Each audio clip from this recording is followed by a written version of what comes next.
Chapter 6. Hylophobia. For as long as I can remember, I had enjoyed spending time out in the woods behind my home. Zip and I would explore the hills, seeking out adventure. I'd always felt a sense of freedom out among the trees, in a place deep inside that was warmed by the delight of the world. I have discovered in my life that many people fail to see the small wonders of the world. They are so enthralled with their own existence they fail to really see the world that is all around them. They are so amazed by their own voices that they don't take the time to listen to the music of the world. They never hear the winds as they whistle through the treetops. They miss the secret songs of the birds in all their glory. I would lay in the forest with my hands behind my head, looking up into the crystal clear blue skies, and be sung off to slumber by the birds. I knew each species' unique tune and would whistle my return as they called to me from the treetops above. I was also delighted by the smells. There's an amazing freshness in the air as you walk the forest paths. I could smell the fragrances of the pines, and on chilly days there was even more crispness in the cool air. In the spring, when the forest was waking up from its long winter slumber, all was new. I climbed trees and looked into newly built birds' nests, spying both speckled eggs and newly hatched chicks. I dug worms in the soft soil and fished with a cane pole in clear, bubbling streams. My eyes were dazed by the prism of colors that erupted at the base of rocky waterfalls. I drank the clean, clear water of mountain streams. I touched emerald green moss and then held my hands up to my face and inhaled the fragrant, earthy odor. The world smelled clean and alive.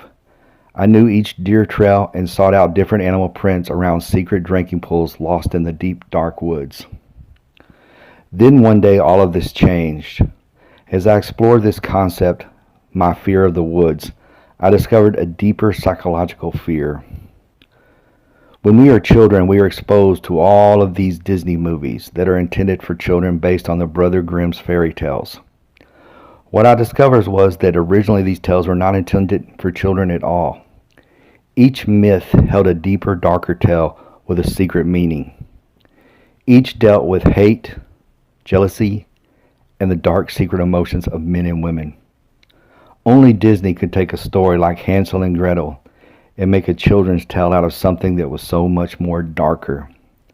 I learned that Hansel and Gretel was based in a time when families did not have enough food to eat. Sometimes the parents would take their children deep off into the woods and leave them to die exposed to the elements. That was why the children left a trail of breadcrumbs, so they could find their way back home, because they knew this was a one-way trip. The crows eating the breadcrumbs symbolized nature stripping the planet fields, thus forcing the parents' hands when not enough food could be grown to feed everyone. Out in the deep, dark woods, what do the children then discover? A house made out of gingerbread. Only a starving child would fantasize about a house made from candy. Then they would fall into the clutches of the evil witch who only wanted to fatten them up and cook them in her oven. Here we come back to the idea of starvation and cannibalism. There is documented scientific evidence that many cultures have resorted to cannibalism during lean times. All the stories held these counterparts: Little Red Riding Hood, Snow White, Beauty and the Beast, and even the Wizard of Oz. In all these stories, a forest is involved, a secret forest where brave men dare not tread. Jung maintains that Sylvian terrors that figure so prominently in children's tales symbolize the perilous aspects of the subconscious, its tendency to devour or obscure reason. In many cultures, the forest is dedicated to old gods or ancestor worship. It is a place where offerings are made and initiation rituals to test the psychic realm are undertaken. Entering the dark forest is a threshold symbol, the soul entering the perils of the unknown, the realm of death, the secrets of nature, or the spiritual world which men must penetrate to discover the meaning. Since ancient times, the near impenetrable forest in which we get lost has symbolized the dark, hidden, near impenetrable world of our own minds. If we have lost the framework which gave structure to our own past life, now we must find a way to become ourselves.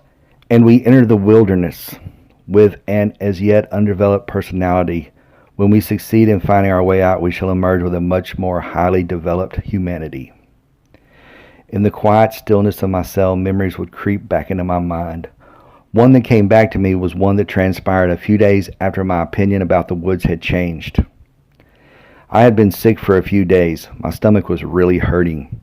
I remember going to the bathroom, and when I wiped myself, being terrified by what I had seen. There, on the white toilet paper, was bright red blood. "Mommy!" I cried out as I dropped the paper from my hand.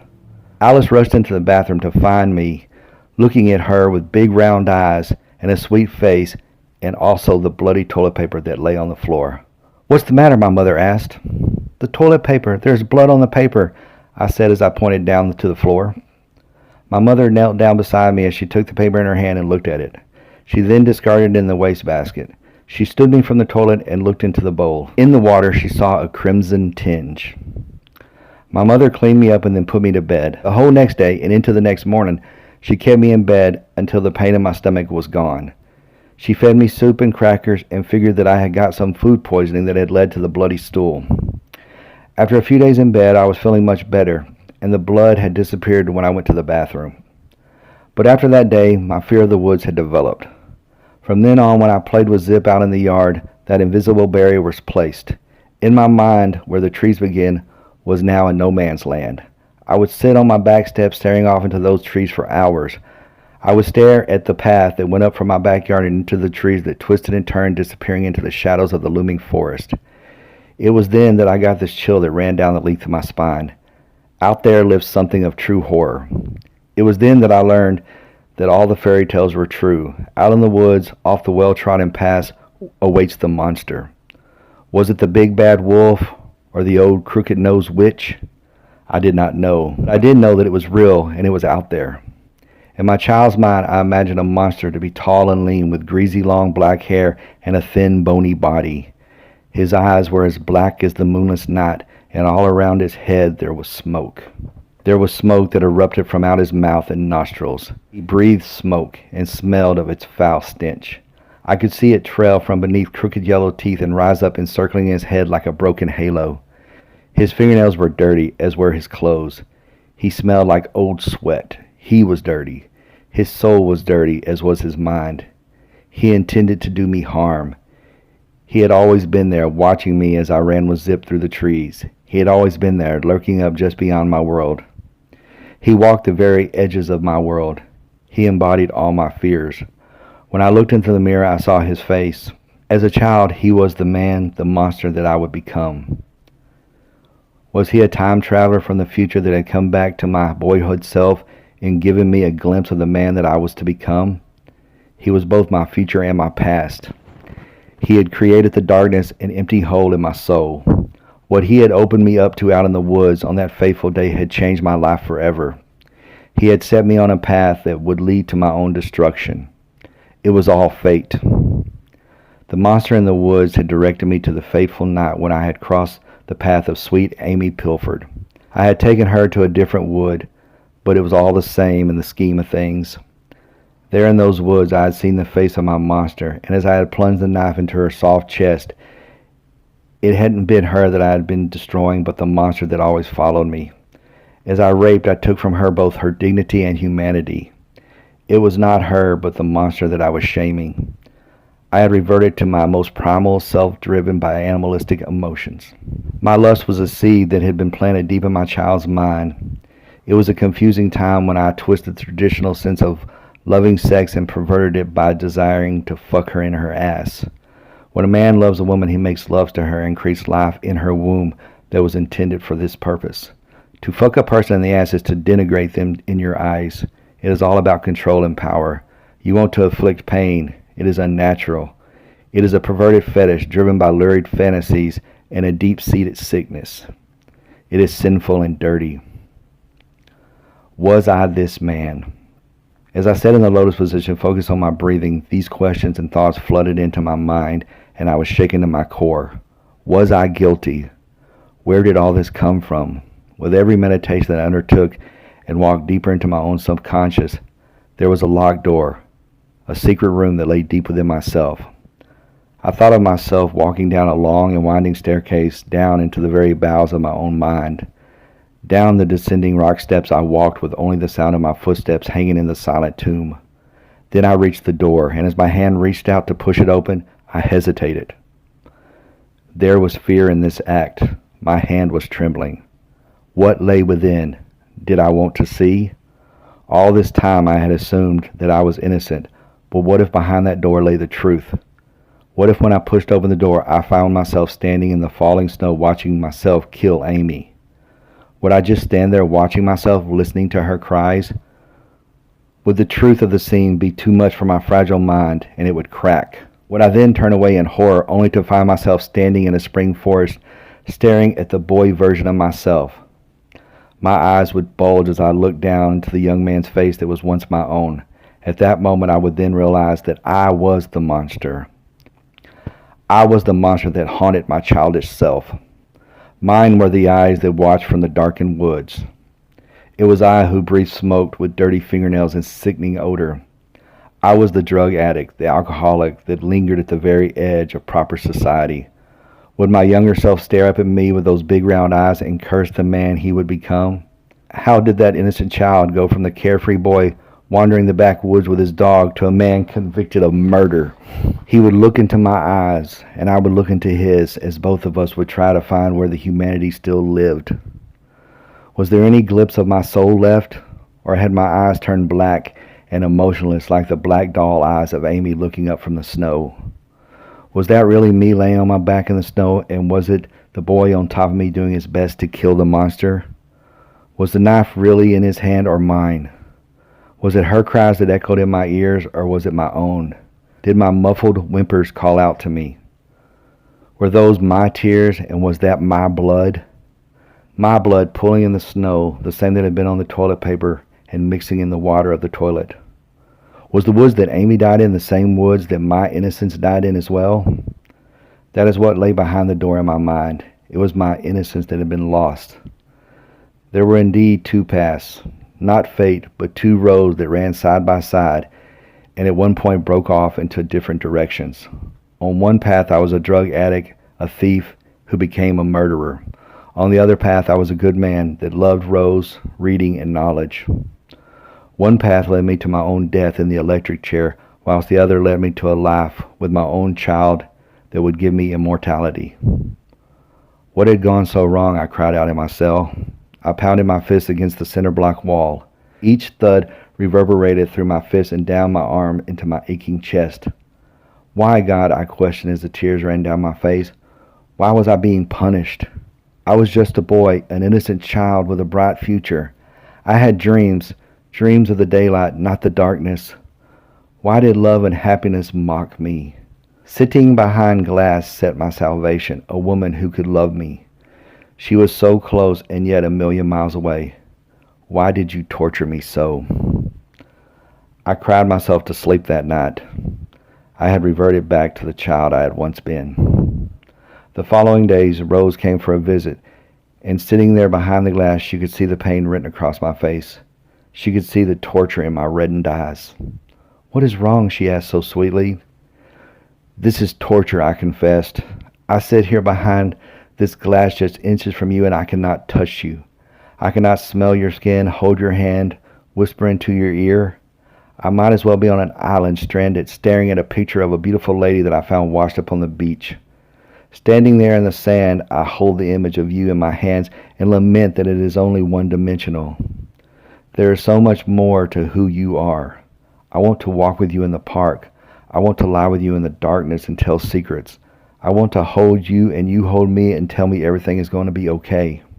Rose listened intently to each desperate word that had poured from my mouth, with her eyes becoming glassy. She whispered to me, I desire those things too. Do you not think that it is torture for me as well, driving all these hours thinking about you and having my heart pound when I see the prison turn off up ahead? I sit in the car for an hour checking my makeup in the mirror, trying to make it just right. Then I sit here waiting for them to bring you out with anticipation, and then being denied the ability to throw my arms around you and cover your face with kisses is torture to me. I then leave and drive home with a longing for you. I think of every word we said to one another during our visit. I remember each word and the emphasis we use as we express those thoughts. I drive home, then I see a couple on the streets, mother and fathers with children. I work with women that talk about dates and special occasions, and I long for that. I am tortured as well. It's just the years, I said, all these years in the face of the mirror growing older and the time passing and forever being lost. I know, Rose said. The years are so slow in the moment, but as you look back, you can't believe how fast they have passed. I must confess, I both hate and love you, she said. I was not hurt by her confession, for I felt it too. I hated and loved her as well. Sometimes when we were at the lowest part of our life, we think that maybe it is better to be alone. Loving someone and then being kept apart is just another form of punishment. With each passing year, I found the idea of death to be just that much more sweet. At least the pain would finally be over. That is a true payment when it comes to prison, the separation from the ones you love. It is all those precious moments that you miss out on. That is where the regret comes from. Each moment is so fleeting and you'll never get it back. In a regular life, our days are so busy that we barely think about those moments. But in prison, when all you have is time, each of those moments is like a complete lifetime. What do you want? Rose asked me. I want you to hate me, I said. If you hated me and called me a filthy murderer and told me that you despised the sight of me and that I made you sick, it would be better. I would be angry and I could go on, move forward. But each time that you tell me that you love me, I die a little more. I was sentenced to death, but my true death sentence is to die a little every time I have to see you go. But I don't hate you, Rose said as her voice cracked and her eyes filled with tears. I love you desperately, and I loved her too. Without her, I would have killed myself years ago. She was the only thing that gave my life purpose. It was then that Rose reached down and took from her purse a cassette player. She placed it on the counter and pushed the play button. Then, coming through the phone, I heard for the first time the song Moonlight Sonata. It was not in stereo through that damnable jail phone, but it was magical. We sat in silence together and listened to each bittersweet note. I felt each sound. I did not hear it, I felt it. It moved me in a way that I cannot explain. It opened my eyes to a new world. Just hearing that lovely tune made me realize that there was a world out there that I had been missing. I was still alive, and there was always a chance for tomorrow to be better. Even sitting in a prison on death row, I had to believe that. A man needs hope. Without hope, there is only death. I understood that wonderful poem even more. Rage, rage against the dying of the light. Do not go gentle into that good night. I knew what it meant. Yes, there is peace in death, a sweet serenity when all the worry is over. But do not accept it. There is more beauty in the world for us to see. There is more life to live. There is a chance for all of it to change. Just through the glass there is lips to kiss and hands to hold. It is easy to die. It is hard to live. It was at that moment, as we listened in silence to Beethoven, that I made the decision that no matter how long it took, I would always fight. I was an innocent man, and someday, somehow, I would prove that fact. And on that day, when the prison door swung wide, all this waiting and torture would be worth it. When I wrapped my arms around Rose for the first time and I kissed her lips, I would love her forever. The bitterness of all these stolen moments would make just that one moment the greatest moment in all my life. It would make this life and all its pain worth living. I would appreciate our love. I would not be one of those jerks that had love in their palm and then let it slip away. I would cherish each moment, even the most obscure ones. I knew that when she and I had grown old and the color had left our hair and our skin had begun to sag, there would still be passion in both our hearts. We would have to make those golden years truly golden. We had lost our youth and only been able to love in the winter of our lives. In that cold winter, we would build a truly raging fire and stoke it until our dying days with each and every I love you we spoke to one another. I will not give up, I said to her as the music played. I will love you till I break free from this place or until they lay me in the earth. I too will not give up. There has to be a reason for all this. I have just found you. I cannot lose you now, Rose said. I will love you forever, I told her. And I you, she said back to me. It was not Shakespearean poetry, but to me it was the most beautiful things two people have ever said to one another. In that moment, with that music playing as our soundtrack, we had together pushed back the darkness. We had written our vows of love in our very own blood and cursed the wicked world. There are so many things that drive a wedge between people. Sometimes in this life, we walk right by the right person because we were too afraid to even say hello. We sit alone in our rooms and wish to find that special love when it was right there in front of us the entire time. We are locked down by our own insecurities and fears. We live a half life instead of a whole life. We lose out because we dare not take that fateful step. We are afraid of rejection, afraid of the edge and the rocks below. I choose to stand on the edge and dance. I would dance every day for the rest of my life. I would no longer sit idly by and watch the world go on its merry way. When the music played, I would dance. It was then that I stood up on my side of the glass and let the music enter my heart. I danced to the music as I looked at Rose. She sat there for a moment just staring at me, but then she stood as well, and we danced together as Beethoven played on. Beethoven had not been silenced even though he had lost his hearing. He still could hear the music. We danced for love. We danced for life. We danced because we wanted to weep. We danced for hope.